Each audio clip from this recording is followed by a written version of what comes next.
Девочки, девочки, всем привет. Ну, собственно, если меня смотрят мальчики, мужчины, судари, и вам тоже всем привет. У нас сегодня такой небольшой практикум, семинар по колоде Таро Метапосланий. Про этот курс написала Наташа Ильина в комментариях, но на курс, честно говоря, нет особо времени. А вот записать короткий познавательный семинар, практикум, так сказать, от автора колоды, про то, как вы можете ее использовать в своей будничной деятельности, я осилю это. Поэтому сегодня на примере коротких раскладов посмотрим, как можно работать с этими картами. Что-то я расскажу о тех картах, которые будут у нас здесь в раскладах фигурировать. Расклада у нас будет 4. Самые простые вопросы и самые простые схемы, которые легко запомнить и которые, в принципе, в обиходе могут дать вам ответ на совершенно любой вопрос. Поэтому присаживайтесь поудобнее. Можете нажать паузу, пойти налить себе какой-нибудь вкусный травяной чай и взять какой-нибудь вкуснейший кусочек меренгового рулета, например, и послушать. Если что-то захочется записать по ходу, то тогда нажимайте паузу, записывайте, проматывайте, перематывайте и так далее. Я начну с того, что колода вышла, боже мой, уже 2 года назад. В апреле, по-моему, было уже 2 года, как она продается. Вот, и надеюсь, что те, кто ее приобрел, получают от работы с этой колодой удовольствие. Значит, в комплекте с колодой шла сопроводительная книга. Она не очень большая, но я постаралась максимально точно и максимально полноценно описать вам вводные какие-то данные про карты, для того, чтобы вы понимали, что там нарисовано и про что это, и очень большие разделы с ключевыми словами, в которых можно найти, наверное, ответ, в принципе, на любой вопрос. Как бы вы его ни задавали, я постаралась туда максимум включить всех возможных значений, которые все эти карты могут давать. Но при этом, опять же, хочу сказать, что многообразие значений ни в одной колоде Таро не может быть ограничено никаким количеством. Ни одна сопроводительная книга никогда вам не даст какой-то конкретный перечень значений, потому что на самом деле этих значений бесчисленное множество, вообще бесчисленное множество. Поэтому, наверное, скажу для новичков, вдруг это видео будут смотреть люди, которые только-только взяли колоду любую, неважно какую, в руки.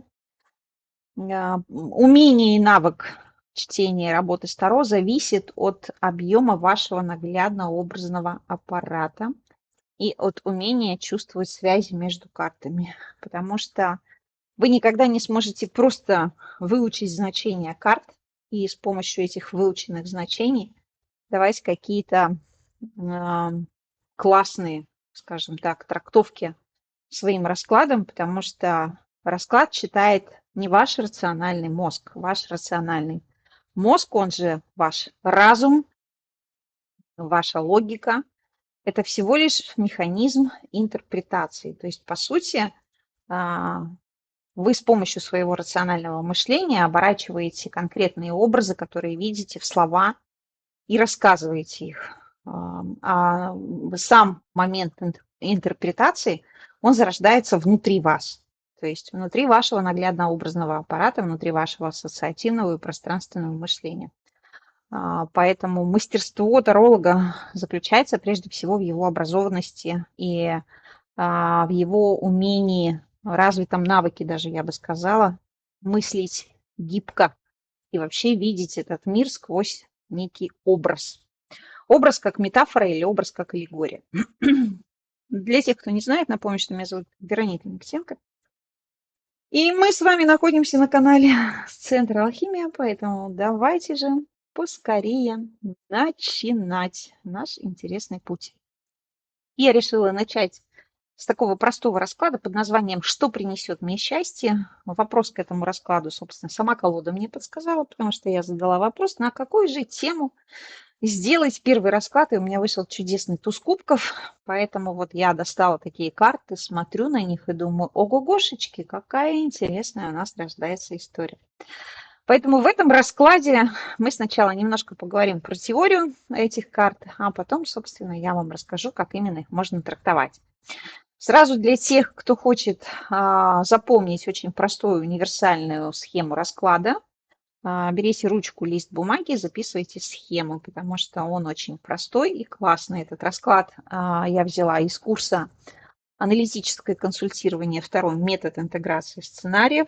Много-много лет назад у меня был такой курс, и он доступен в записи для самостоятельного обучения.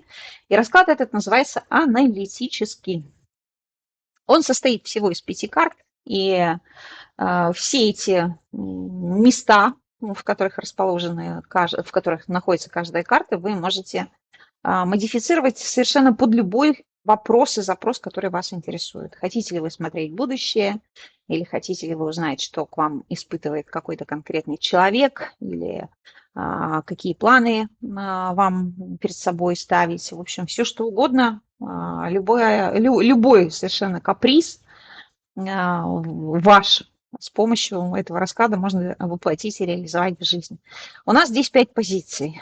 В центре находится ключевая главная карта «Рыцарь Пентаклей». Он в колоде метапосланий называется «Принц». Если мы говорим про теоретическую подоплеку Таро метапосланий, то придворные карты в этой колоде я решила поставить, вернее, назвать точно так же, как они называются у Алистера, нашего великого Кроули. Принцесса – это паж, принц – это рыцарь, ну и, соответственно, король и королева. Я не стала брать рыцаря как королем, я решила сделать его, так и оставить, вернее, не делать его рыцарем, да, оставить его королем. Потому что, ну, так мне показалось, будет удобней, потому что зачастую у многих людей вызывает путаница второго-тота именно история про то, что там нет как такового короля, есть рыцарь, видите, как я говорю. И многие новички жутко путаются и не могут никак запомнить, потому что иногда запоминание дается тяжело. Поэтому в метапосланиях у нас принцессы – это пажи, принцы – это рыцари, собственно, короли и королевы у нас на своих местах. Вот здесь у нас в центре принц Пентакли. Это центральная часть расклада, которая является итогом. Ну, то есть некое резюме всех 4 карт, которые у нас здесь вышли. Там, где у нас находится тройка мечей, это карта, место, вернее, позиция, которая отвечает конкретно за работу и за амбиции человека. То есть все, что касается темы работы, карьеры, самореализации. Там, где стоит 5 кубков, второй пункт, это все, что касается темы чувств, эмоций, настроений. То есть некая психоэмоциональная зона. Там, где стоит 3 кубков, у нас присутствует тема общения и коммуникации. Это наши контакты с разными людьми. И в том числе это место, которое отвечает за наши планы, планирование. Ну и, собственно, колесо фортуны – это результат. Результат может быть выражен в деньгах, результат может быть выражен в каком-то психофизиологическом покое. То есть результат вообще как нечто, что вы можете потрогать или увидеть своими глазами. Так вот, собственно, такой хороший, классный вопрос, что принесет мне счастье? И такие сложные у нас какие-то проблемные карты в виде 3 мечей и 5 кубков. Сразу новичков это может ввести в состояние эдакого транса, потому что сразу начинаются обычно у людей страхи, когда видят 3 мечей и 5 кубков, возникает чувство дискомфорта, потому что кажется, боже мой, что же там будет, что же там такого есть ужасного. А здесь мы сейчас посмотрим, что ничего ужасного на самом деле нет, потому что только приятное ждет впереди. Значит, если говорить о принце Пентаклей, то на карте изображен молодой человек, собирающий зерно. Вот он сидит на коленках, на корточках и пытается своим, значит, серпом срезать эти колосья, складывает, связывает их, ложит в телегу и на этом коне увозит с поля. А вверху над ним летят журавли. летят как предвестники очень хорошего, приятного будущего, каких-то добрых вестей и вообще состояния какой-то свободы. То есть первое, что мы можем сказать про эту карту, что здесь происходит какой-то процесс сосредоточенной работы. Потому что человек у нас один. Очевидно, если это принц, значит, это плоды его собственного труда. И здесь много этих плодов. То есть вроде как карта говорит нам о хороших таких материальных результатах, финансовых или каких-то других достижений, к которым человек приложил руку сам. Плюс достаточно теплый такой осенний денек, светит солнце на заднем плане. То есть достаточно спокойная, неспешная, я бы сказала, медитативная карта. Очень много в этой колоде вообще про медитативность, про дзен, про энергии. Поэтому здесь присутствуют сюжеты и образы, которые, в общем-то, настраивают вас на определенную волну. Если вы с этой колодой работаете не просто как колода, которую вы можете использовать для гаданий, но еще и как колода, которую можно использовать для каких-то медитаций в том числе. Потому что вот если мы говорим о медитациях, есть такая индуистская штука, янтра называется. Вот многие люди, которые практикуют глубинные медитации, они прежде чем в эту медитацию войти, сначала очень долго смотрят на эту картинку янтры, достигают состояния расслабленности внутренней и потом погружаются, в общем-то, уже в медитацию.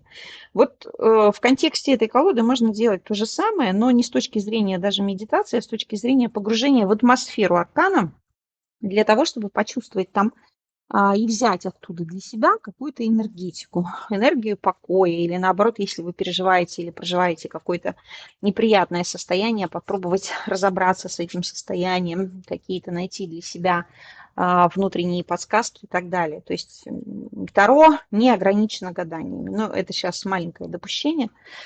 Вот, поэтому, возвращаясь к теме расклада, мы видим в этой карте абсолютное умиротворение и покой, сосредоточенную работу, неспешность, уверенность, да, выверенные движения. Для того, чтобы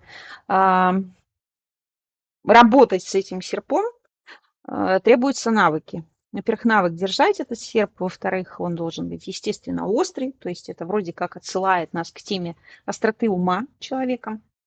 Ну и к методичному подходу, педантичному и внимательному, потому что в таком деле главная внимательность. Если ты не будешь внимателен, то в крайнем случае ты себе что-то порежешь, а не в крайнем случае, а в совсем-совсем отвратительном можно вообще остаться без пальцев, а то, может быть, даже и без рук.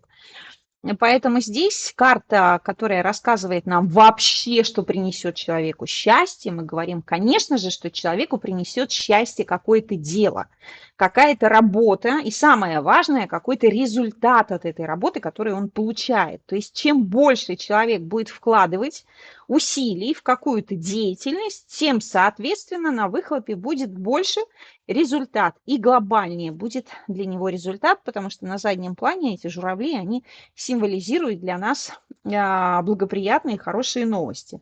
А сейчас ради интереса открою сопроводительную книгу, чтобы посмотреть, писала ли я там про журавли. Ну, конечно же, я там должна была писать. И точно, я пишу, что лето подошло к концу, летящие в небе журавли кричат, возвещая о начале сбора урожая. Они символизируют долголетие, преданность своему пути, выносливость и умение говорить так, что даже боги могут услышать ваши слова. Карта рассказывает о получении первых устойчивых результатов, от деятельности, к которой вы приложили много усилий. То есть, понимаете, когда вы начинаете работать с этой колодой, для начала вам даже не обязательно брать ключевые слова. Для начала вам обязательно хотя бы понимать сам текст, который написан. Да? Вот поэтому здесь надо сделать важную ремарку. Таро для умных, потому что глупый человек не может работать с Таро, он не понимает, что с ним делать. Он не умеет мыслить. Мышление – главный ключевой процесс в нашей жизни. Поэтому хошь не хошь, как говорится, а надо учиться думать, ребята. Поэтому, продолжая, принесет счастье какому-то конкретному человеку, вовлеченность в рабочий процесс и деньги, да, человек будет рад тому, что он получил. И вот переходя к первой сложной карте, которая называется «Тройка мечей», находится она, повторюсь, в теме самореализации, работы, мы видим здесь ужасную тяжелую обстановку. Да? На заднем плане от этого мужчины видна молния. Очевидно, идет какая-то, не знаю, гроза ли, или прям там целый шторм с торнадой, с водоворотами.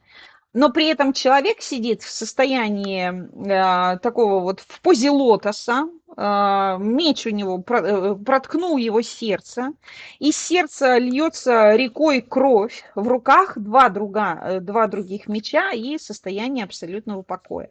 Значит, что я пишу сразу про тройку мечей в сопроводительной книге? Что это развязка ситуации, которую мы надеялись избежать или не верили в то, что это возможно. Вот. То есть, что принесет человеку счастье? В его работе наконец-таки произойдет какой-то катарсис, какое-то событие, какая-то долгая работа, видимо, может быть, человеком будет доделана, но не этот результат, не сама эта работа, не сами действия человека не принесут ему никакого удовлетворения, а принесут ему только состояние переживания или какой-то, может быть, тревоги. Потому что здесь я пишу. То, что творится в душе этого человека, сложно описать словами. Молния, которая ударила в землю с левой стороны от мужчины, является указателем на то, что он находится во власти разрушительных эмоций, негодования, гнева, ярости, обиды. И одновременно с этим его позиция выражает крайнее смирение. То, что произошло, было тебе известно, но ты надеялся этого избежать. Вот главная ключевая фраза в этой карте. То есть тебе, несмотря на то, вот смотрите, мудрость жизни заключена в этой тройке мечей. Несмотря на то, что карта печальная и такая достаточно тревожная, и точно указывает на какие-то серьезные переживания, точно указывает на то, что человек будет разочарован и будет думать, блин, нафига же я так вот поступил, зачем же я так сделал. Тем не менее, эта ситуация все равно принесет счастье. Почему она принесет счастье? Потому что если мы посмотрим на итоговую карту или на первую карту, которую я сразу с самого начала трактовала, она же является итоговой, в принципе, у нас принц Пентаклей, то есть достаточно благополучная какая-то история. То есть даже эти проблемы все равно не способны человеку навредить, как-то ухудшить его жизнь, ухудшить его самочувствие глобально. Будут переживания, безусловно. Но это как в той поговорке: не было бы счастья, да несчастье помогло. То есть, соответственно, на работе у человека что может быть? Какие-то, не знаю, переживания. Я не могу сказать, что в этом раскладе идет речь о том, что человек поменяет работу, или человека сократят, или случится еще какая-то история. Нет. Так как принц Пентаклей работает, он делает какое-то дело, которое он уже делал до этого и делает его сейчас, значит, соответственно, в работе человек будет находиться там же, где он есть сейчас. Но что-то в этой работе все равно поменяется. Что-то все равно будет такое, о чем ты знал, что так будет, но ты ничего не предпринимал, и от этого тебе, может быть, становится грустно, а может быть, правда, ты испытаешь какой-то там минутный такой выплеск эмоциональный. Поэтому счастье принесут проблемы в работе. Вот как ни крути, подобные карты отрицательные в ответ на такие вопросы можно трактовать только так. Можно, конечно же, дать трактовку от обратного, но она все равно не будет отражать полноты истории в этом месте. Поэтому отталкивайтесь от того, что вы должны трактовать карту только так, как вы ее вот видите перед собой, как она нарисована. Ничего не придумывать, не выдумывать, а идти вот поступательно, медленно и вверх.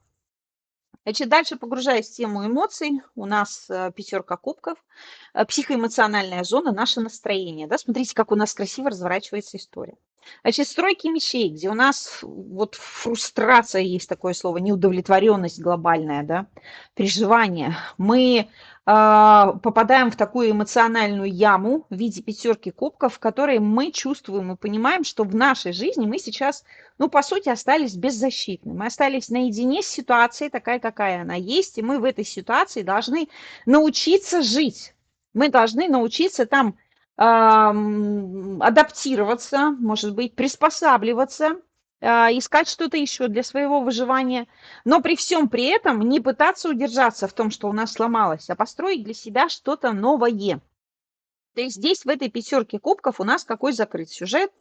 У нас закрыт сюжет неожиданного, внезапного разрушения этого космического челнока, когда у нас космонавт остается в открытом космосе, и теперь ему надо как-то выжить, или как-то попасть на Землю, или как-то, не знаю, выжить в космосе, если попасть на Землю не вариант. Но, с другой стороны, если никакой на горизонте нет новой космической станции, то как же он попадет на Землю? Он же просто сгорит, правда? Он сгорит. Вот. А если он сгорит, то финита ля комедия, вообще ничего не будет. Поэтому что принесет мне счастье? Карта говорит, счастье тебе принесет то, что ты в своей жизни получишь какой-то очень знаковый эмоциональный опыт каких-то потерь, каких-то утрат. Потому что благодаря этому опыту ты можешь выжить. Благодаря этому опыту ты можешь стать сильнее. Почему я говорю благодаря этому или благодаря тому? Потому что я все еще фиксирую внимание на принце Пентаклей. А у принца Пентаклей есть все это. Он сидит спокойно, примус подчиняет, пшеницу рубит, складывает. У него ничего в жизни не меняется. Что бы ни происходило, какие бы ни происходили катаклизмы, это приземленный, в хорошем смысле этого слова, человек, который близко к земле находится, да, то есть в буквальном смысле близко к земле, близко к реальности, он с этой реальностью как-то взаимодействует, он что-то от нее имеет, да, он испытывает переживания, да, он испытывает какие-то утраты, потери, но при всем при этом он все равно умеет опираться на то, что есть прямо сейчас, на то, чем он владеет. Поэтому вот резюмируя две эти карты уже, да, мы можем сказать, что в вашей работе какие-то будут однозначно перемены, в ваших отношениях тоже какие-то возможны перемены, но в отношениях не с каким-то человеком, а в отношениях именно, может быть, с вашей профессией, с вашей деятельностью, потому что пятерка кубков здесь рассказывает именно про это. Если бы у нас не было тройки мечей, то тогда бы мы, может быть, говорили, что человек расстанется с кем-то. А так как тройка мечей вышла, она сразу фиксирует внимание на проблемы рабочего характера, то, значит, соответственно, в пятерке кубков проблема именно связана с работой. Вот. Но это вам принесет все равно так или иначе счастье. Да, вот. Как можно еще эти карты трактовать? Можно сказать, что вам в работе принесет счастье какая-то проблема, с которой вы столкнетесь. Проблема эта будет вас пугать, будет вас злить, выбешивать, но тем не менее, после того, как вы эту проблему решите, вы будете счастливы и довольны. Для вас, с точки зрения вашего настроения, счастье принесет уход, дистанцирование от любых конфликтов, от любых катаклизмов, которые происходят вроде бы как в вашей жизни, но вы от них все равно далеко. Потому что символически в этой карте зашита история все равно расстояние космонавта между этим челноком. Если бы космонавт находился в челноке, то 100% он бы умер. Но раз он жив, значит, он был далеко. И здесь единственный способ справиться с любыми какими-то волнениями внутренними, быть далеко от эпицентра этих волнений. Переходя к тройке кубков, которая рассказывает нам прежде всего об общении, о каких-то коммуникациях, о счастье, об удовольствии, надо сказать, что мы можем сказать, что вам принесет счастье какая-то встреча, какое-то общение, какой-то коннект с людьми, которых вы хорошо знаете, и с людьми, которые, может быть, так или иначе, или зависят от вас, или не могут без вас жить. Зависят в хорошем смысле, потому что в тройке кубков изображена планета, лежащая, вот большая синяя планета, лежащая в кубке. А то, что находится в объекты подле нее, белый и красный, это ее спутники, по сути. А что такое спутники? Спутники не могут жить без своей планеты, равно как и планета не может жить без своих спутников. Поэтому, говоря о зависимости, надо понимать, что здесь все участники тройки кубков зависят друг от друга. Но при этом и планета делится условно какими-то своими эмоциями со своими спутниками. И, естественно, спутники делятся своими эмоциями с планетой, и происходит такой вот интересный взаимообмен. Вот, то есть здесь история про то, что вы будете, что вам принесет счастье. Мне принесет счастье, вам, ему принесет счастье, общение с какими-то людьми, с которыми вы являетесь какой-то вот каким-то единым целым. С кем вы хорошо знакомы, с кем вы давно общаетесь, с кем вас связывает какая-то душевность, какое-то эмоциональное общение, какая-то близость, какой-то, может быть, немножечко разный опыт или разный ам, антураж, не знаю, там, бэкграунд, как говорится. То есть что-то, какая-то разность есть, но при этом самое важное, что есть внутри вас, это какая-то объединяющая ваша сила. И здесь, в этой карте, мы с Глебом постарались показать, ну, то есть я пыталась ему объяснить словами, он пытался изобразить, когда рисовал картинку, показать вот эту историю взаимообмена этой текучей энергии, которая постоянно проникает в пространстве между этими тремя объектами и дает им вечно бурлящее такое удовольствие и счастье от контакта друг с другом. Поэтому можно сказать, что человеку принесет счастье нахождение рядом с теми людьми, с которыми он чувствует себя спокойно, хорошо и комфортно. Кроме всего прочего, человеку принесет счастье какие-то планы, касающиеся, может быть, встреч или каких-то, может быть, совместных поездок на какие-то мероприятия культурно-массового характера, связанные именно с эмоциями, где вот можно, не знаю, вкусить какую-то радость, порадоваться, опять же, за кого-то, потому что шестерка кубков часто это аллегория именно каких-то праздников, касающихся отмечания празднования награждения, не знаю, получения там каких-нибудь дипломов, каких-то еще и так далее. В общем, такие вещи. Если говорить о десятке, хотела сказать кубков, боже мой, но это не десятка кубков, это колесо фортуны, которое у нас стоит в зоне результатов. Давайте вспомним, что такое вообще колесо фортуны. Колесо фортуны – это счастливый случай. Это рука судьбы, это рука удача, это какой-то неожиданный поворот, приятный. Вот у многих людей возникает вопрос, да, про колесо фортуны, приятный или неприятный. Колесо фортуны всегда только приятный поворот. Неприятный поворот – это башня, а приятный поворот – это колесо фортуны, которое говорит ого-го и выносит вас на, собственно, наверх и крутит вас там. Так вот, здесь у нас какая история? У нас здесь нарисовано Солнце в центре. Да? Колесо фортуны – это наша звезда, звезда по имени Солнце. А вокруг нее вращается Земля вместе с Луной. То есть что здесь показано в этой карте? В этой карте прежде всего изображена вечная цикличность, вечный двигатель. Понятное дело, что он нифига не вечный. Через 5 миллиардов лет Солнце погаснет. Может быть, и Земли к тому моменту уже не будет, потому что люди ее закончат. Ну, черт его знает, мы такие существа, неблагонадежные в каком-то смысле. Поэтому здесь показана история центра притяжения. Да? Вот это Солнце – это та история, которая всегда стоит на месте. Обратите внимание, вы люди, воспитанные в парадигмах каких-то конкретных. И одна из основных этих парадигм, что Солнце встает и садится, а Земля остается неподвижной. Но если вы каждый день, хотя бы на минуту, глядя на Луну или глядя на восходящее или заходящее Солнце, поймете, что в этот момент, крутящий момент не у Солнца, это не Солнце крутится, это вы прямо сейчас вращаетесь, то тогда, может быть, вы сможете приблизиться вот к этому ощущению колеса фортуны, потому что здесь, в этой карте, показано, что неизменное всегда находится только в центре. Спицы вращаются вокруг центра колеса, но не центр колеса перемешивает эти спицы. Вот суть краткая и условная в этом.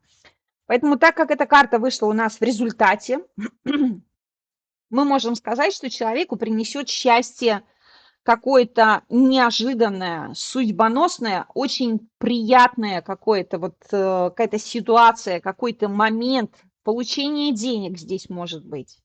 Здесь в том числе могут быть поездки, переезды какие-то, может быть какие-то неожиданные новости глобального характера. То есть здесь, понятное дело, мы не можем акцентировать конкретику по каким-то вопросам здесь, потому что сейчас у нас условный общий расклад. Но когда вы делаете и трактуете расклад для себя или для какого-то другого человека, вы все равно плюс-минус понимаете, что у этого человека сейчас происходит внутри, какие у него ожидания, какие у него планы, чего он хочет. И здесь в зависимости, опять же, от разных ситуаций у вас картина будет разная.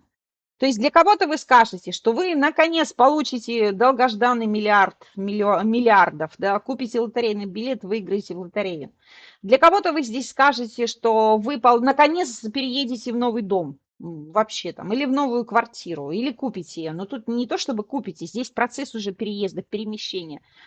Для кого-то вы скажете, что человек наконец-таки жизнь полностью свою поменяет, потому что в его жизнь будет вторгнется что-то очень классное и приятное, простите, что принесет вам массу удовольствия. Поэтому, когда мы говорим о том, что принесет мне счастье с точки зрения колеса фортуны, мы говорим какие-то неожиданные перемены.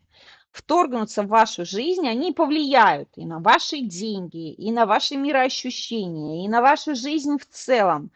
Вы получите для себя что-то невероятно ценное, что-то очень прекрасное, что будет вас радовать, что даст вам мотив, стимул для движения вперед. Но посмотрим книжку. Что я здесь пишу? Вот ключевые слова. Да? Первое. Слово к карте – неумолимость жизненных перемен.